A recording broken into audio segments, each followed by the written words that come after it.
sacerdote amigo que escribe para un blog católico, un blog pequeño, pero que me gusta leer porque tiene comentarios interesantes, recientemente señalaba la importancia de buscar en los santos inspiración para los momentos de hoy y cómo él personalmente encuentra una gran inspiración y quiere compartir que nosotros los católicos encontremos una gran inspiración en ese gran obispo que fue San Francisco de Sales. San Francisco de Sales, como la mayoría de ustedes recordará, nació en 1567 y murió en 1622, en una época muy complicada para la zona de la iglesia donde él vivía, ¿no? Los alrededores de Ginebra, en una zona que cambiaba mucho de autoridad.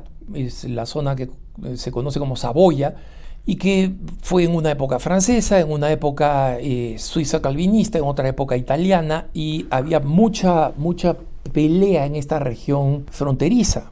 La época en que San Francisco de Sales fue ordenado sacerdote, la zona de Saboya había sido invadida por los ginebrinos calvinistas, que no solamente eran calvinistas, ¿no? Es decir, de esta religión protestante extrañísima. No voy a entrar en los detalles, pero básicamente consideran que la voluntad de Dios antes de que uno nazca ya está prácticamente echada. O sea, yo ya estoy destinado a la condenación o estoy destinado a la salvación desde que creen firmemente en la predestinación. Pero además eran ferozmente anticatólicos y en consecuencia era una época en la que perseguían y mataban a los católicos. No son como esos hermanos protestantes que se paran en una esquina a insultar a los católicos nada más. Entonces un duque de Saboya reconquista esta región y decide: vamos a volverla católica de nuevo. Yo soy el duque, yo mando, y claro, esa es la manera como entonces se resolvían las disputas religiosas, pero había una pequeña inconveniencia, y es que había que convencer a 60.000 habitantes que habían sido fanatizados con el calvinismo para que fueran de nuevo católicos. Y entonces el obispo de entonces, que ya era una persona mayor, decidió tomar a este sacerdote recién ordenado, 27 años de edad, Francisco de Sales. San Francisco de Sales, que como saben ustedes es el patrono de la comunicación católica, de los medios de comunicación, se dio cuenta que la gente simplemente no venía a sus sermones. Incluso si algunos tenían, digamos, simpatías católicas, no querían ser vistos en público atendiendo las ceremonias los domingos, porque los calvinistas tenían su día de Shabbat, digamos, de descanso, los sábados, y paralizaban la región el sábado, porque no solamente lo tomaban como un día de fiesta de guardar, como hacemos nosotros los católicos el domingo, sino un día en que había que descansar a la fuerza, quedarte en tu casa, un poco como la tradición de los judíos ortodoxos.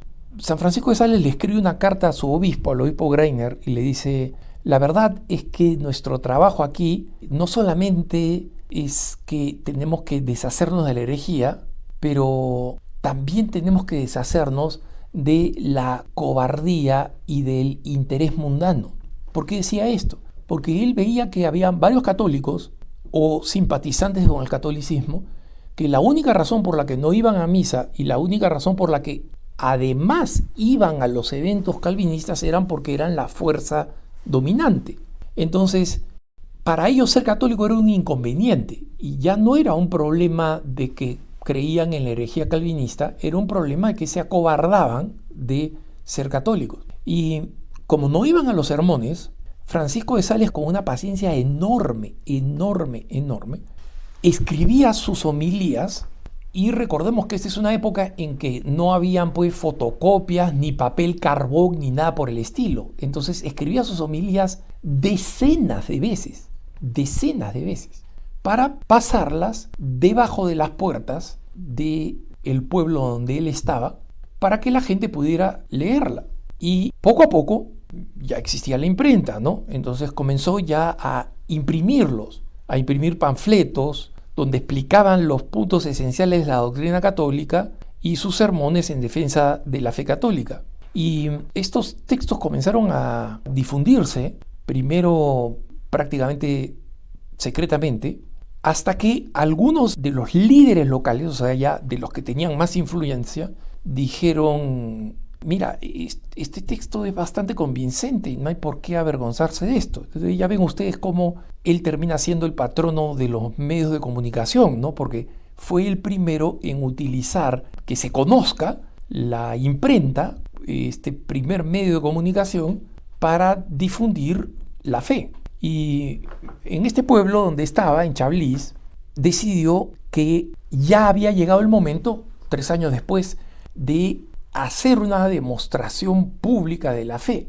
Y entonces copió de algo que ya se realizaba en Roma y que ahora es una devoción que muchos católicos han comenzado a rescatar y que tenemos que seguir rescatando, que es la devoción de las 40 horas. Las 40 horas, como saben, habían sido comenzadas en Roma por otro santo, por otro gran santo, San Felipe Neri. Y eran varios días de una exposición solemne del Santísimo Sacramento con expresiones públicas de devociones y de celebraciones. Claro, en Roma esta fue muy exitoso y produjo muchas conversiones, fruto del apostolado de San Felipe Neri. Pero aquí, en Chablis, en pleno territorio calvinista, era peligroso. Y todavía había mucha gente que tenía miedo. Entonces la iglesia estaba prácticamente vacía. Algunos católicos, o muy insignificantes, como siempre los más pobres, que dicen: no tengo nada que perder, soy pobre, no tengo ningún trabajo que me puedan quitar ni nada. Y algunos pocos valientes comenzaron a aparecer. Y el asunto es que en la medida en que iba organizando esta devoción, cada vez más gente comenzaba a venir a la misa solemne, después a la procesión, y luego el mismo duque que había tomado control de esto fue y mostró que él no tenía miedo de que lo mataran, porque obviamente siendo un duque católico con la autoridad se arriesgaba a que lo mataran. Y el resultado es que después de 4 años de apostolado, 4 años, hermanitos, 4 años es casi nada, 2/3 de la población de Chablis habían regresado a la fe católica. Y lo que dice este sacerdote es este ejemplo del éxito de San Francisco de Sales. San Francisco de Sales no solamente se volvería pues el obispo famoso de Ginebra, que nunca pudo entrar en público en su diócesis, pero lo hicieron obispo de una región, de una enorme diócesis calvinista, que se hizo famoso también por su benevolencia y su bondad, a pesar de tener un temperamento fuerte. Cuando él fallece, se encuentra que en el escritorio, debajo del escritorio, justo debajo, en la parte inferior del escritorio, habían moldeado con sus uñas agujeros y surcos de la rabia que tenía que controlar para ser esta persona épicamente bondadosa y suave. Además, fue el fundador, el cofundador de una congregación femenina contemplativa que hasta ahora existe, junto con la madre Chantal, que también sería santa, proclamada santa. Pero lo que este sacerdote dice es que acá hay algunas lecciones que nosotros podemos aprender en la iglesia para renovarla. En primer lugar, dice: el viejo obispo que no tuvo miedo de enviar a alguien con mucho celo y con habilidades a tomar una situación pastoral extremadamente difícil a pesar de su juventud.